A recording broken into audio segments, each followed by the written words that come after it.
Hello all, this is Dr. Shilpi Reddy and we're going to talk about prevention of breast cancer and for that matter every cancer uh, because October is breast cancer awareness month and I wanted to do something about the breast cancer awareness. We are doing a series of videos that can help prevent breast cancer, recognize breast cancer as early as possible, and treat so that there is cure for it at the earliest. And if we have to talk about prevention, you know how breast cancer is one of the leading cancers in women. And if you have to look into the etiology, we did one session about in the introductory session that what are causing breast cancer. And if you have to talk about what are the reasons of breast cancer, hereditary is one reason, obesity is another reason, exposure of high estrogen levels is another reason, and there are a lot of lifestyle factors also, and especially nulliparity, especially not breastfeeding. There are several reasons like early, attainment of periods and late menopause, all these things.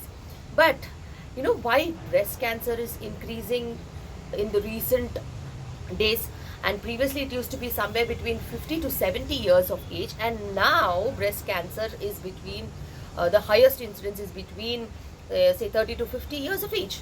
And if we have to look into the reasons, several lifestyle problems have come up as reasons for breast cancer, increased incidence of breast cancer. One such lifestyle reasons is changes in diet, changes in the food pattern, especially in India. You know, there's so much of Western influence of diet, there's so much of food that is coming from the packets, there's so much of preservatives, there's so much of additives, there's so much of fertilizers, pesticides, there is so much of high carbohydrate content, zero nutrition foods, fried foods, foods from different sources which are absolutely zero in nutrition, but we are eating them as a method of killing time and a method of enjoying for your palate. So even with zero nutritive value, we are consuming food because of availability of abundance, and the kind of packaging it comes, the kind of attractiveness that it gives to children or adults, or easy availability in times of cost also. There are things that are available for 10 rupees, 20 rupees, and it is all about a lot of junk food that we talk about, and the eating of junk food. So when all these things are playing a vital role in our life, definitely there is so much of obesity. And then when there is so much of obesity, there is excess of hormone production in the fat tissue, especially the estrogen hormone. And there are external sources of estrogen also coming into our body with the forms of animal products, wherein animals are given hormone injections for milk production, for increase in size, early development, so that they are sold for their meat. And hormones are injected into vegetables, or hormones are injected everywhere to increase the productivity. And such sources of hormones coming into our body also can be an external source of hormones. So external source of hormones like estrogen can be one of the highest risk factor for the breast cancer. So all these things matter a lot. And in terms of our lifestyle also, we have lot of decrease in physical activity. There is transport available, we are not walking for long distances, we are not burning our calories, we've become couch potatoes, and we are not spending time by physical activities, wherein there is lot of intake but no burning of calories. So that is again adding to obesity. Obesity is again adding to extra production of estrogen in the body from the fat tissue, and also extra intake of food, again obesity. So there's a vicious cycle that is coming. And the sources of food that we are consuming, like milk or eggs or animal products, are all having lot of estrogen in them. Not only this, if we have to talk about vegetables also, they also have lot of sources of say pesticides and residues, and all these things are chemicals basically working on our body in different mechanisms. If we have to talk about cancer prevention, definitely screening is one of the method for cancer prevention.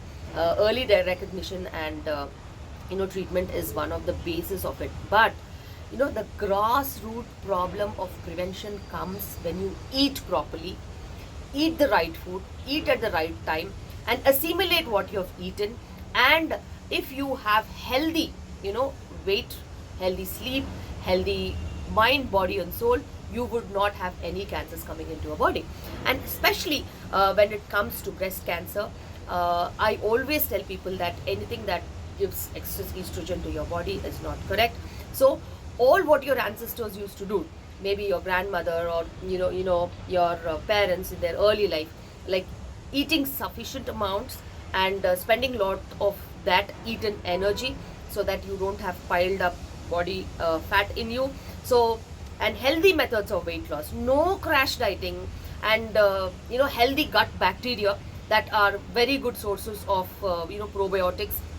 And if you have good rich prebiotic foods and probiotic foods, it is very essential to maintain that healthy bacteria in your gut. And especially if you do not have constipation, it means that whatever eating that you're eating is just going out of the body as soon as possible. If you are having constipation related issues, whatever is getting assimilated in the form of the matter that has to go out of the body, again because of stasis, it can get reabsorbed into our body from the large intestine, and it again gets excreted. So there is no proper excretion of the waste material. It is having a tendency for reabsorption. So that is again a factor of having additional load of toxins into your body. So it is very important, if you have good prebiotic and probiotic food, you will have good assimilation levels, you will do not have constipation, and every waste in the body is just thrown out of the body timely. And when it comes to gut bacteria, they are essentially very important to keep you healthy. They're very important to keep you happy. They're very important to control your depression levels. They are very important to maintaining your happiness quotient in the body also. So whenever you think that it is only constipation and nothing else, it is not like that. It has got various other effects on the body, various other impacts on the body other than just constipation. And it is important that there is a science of chrononutrition. And chrononutrition means timely eating of food. And if anybody follows this mechanism of timely eating of food, they will not fall prey of having ill health or getting other problems into the body, and long-standing insult that is happening into the body, and going towards ill health and development of cancers. So chrononutrition, according to chrononutrition, you should have your breakfast before 9 o'clock in the morning, and lunch before 2 o'clock in the afternoon, and dinner say about 7:30 in the evening. So these timings, if you maintain, so that essentially is going to give you that health and well-being that is required to have prevention as the main factor of development of any disease. And nowadays, for any disease, including breast cancer or any cancers, there is nutrition science that is developing, which is the basis of development of any diseases. So there is so much of climate change that is happening. There is so much of vector-borne diseases. There is so much of nutritional deficiencies like vitamin D deficiency, vitamin B12 deficiency, folic acid deficiency. There are multiple micronutrient deficiencies that are happening. These are the basis of diseases like diabetes, hypertension, dyslipidemias, and cancers. So when you have foods rich in superfoods like what we've done the entire last 1.5 months or so, and prebiotic and probiotic rich foods, and timely eating according to the chrononutrition, you would not develop any kind of a chronic disease whatsoever it is. And the entire world is taking initiatives by developing an academy of nutrition sciences, wherein this academy would be responsible for the knowledge that is necessary in prevention aspect of lots of diseases, in terms of chronic diseases especially. And it's way beyond carbohydrates, proteins, and fats and calories and all these things, that nutrition per se should be a subject. And for us, it is the nutrition that is given by our ancestors. by our grandmothers, by our our local recipes, our seasonal recipes, our local foods that are really really important in saving ourselves from all these chronic diseases. If you eat local, eat seasonal, eat what is there in your genes and eat what is there in your familial traditions, you would never get sick. And regulation of portion size, regulation of eating habits, and not eating for time pass. You should eat what is necessary, and you should be able to burn that you eat. Anything that is extra that you eat is going to be not only a waste on you, it is also going to be a hard thing on your body to keep it up just like that. And why are we having so many climatic changes? Why are we having so much of unseasonal rains, unseasonal heat strokes, unseasonal fires? Because it's all about we are abusing ourselves, abusing our entire world, and subjecting to a lot of greenhouse emissions and gases, and there is so much of carbon emissions that is happening. So when you eat local, seasonal, sustainable, what is available in the local markets, what is available for the season, there would be definitely a 360-degree revision of all these things, and there would be an arrest of climatic change. And whatever possible in small ways, if you can grow in your terrace garden or your home garden or your balcony garden, small things, and don't depend on a lot of things outside. And if you eat in season, whatever is available in the season, rather than buying fruits that come from other countries, or buying stuff that is transported or packaged or given a very good name, and which is presented with so many advertisements, those are the things that are causing a lot of damage to the world, lot of damage to the climate change that is happening.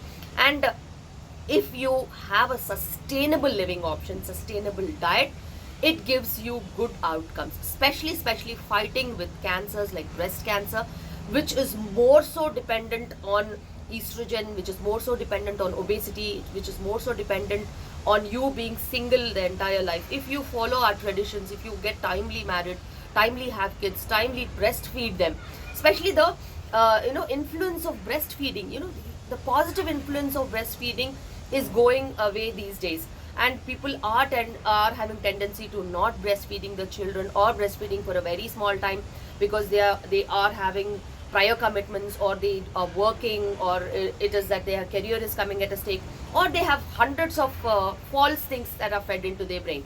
Our ancestors, definitely, if they had number of children, that is one thing. They even breastfed about 2 to 4 years, and the next child also they breastfed along with the first or the second child that they were having. So this was the enormous health benefits that they had, and there was very low incidence of breast cancer in those days. And now, since advent of lot of cosmetics, lot of junk foods, lot of obesity, all these things, and very less breastfeeding, or having infertility issues, or not having first pregnancy till about the age of 30-35 years, all these things, and unexposed estrogen that is there, very long menstrual cycles. When you don't have conceptions, you have very long menstrual duration of periods. All these things are additional factors for breast cancers. So let us all unite together, follow the diet patterns, follow the traditional methods, follow sustainability in your living habits, follow the diet a pattern that what you can eat, you have to burn that, fight against obesity, no crash diets, have a sustainable living option, and also make sure that your life should be an inspiration to others. And along with this lifestyle changes, you will be contributing to climate, saving your climate, you're saving your mother earth, and also your part in saving the planet for the future. And this has to be taken as a serious message, and nutrition science is behind every possible disease that we are having. Having right food, right time, right way is really really important.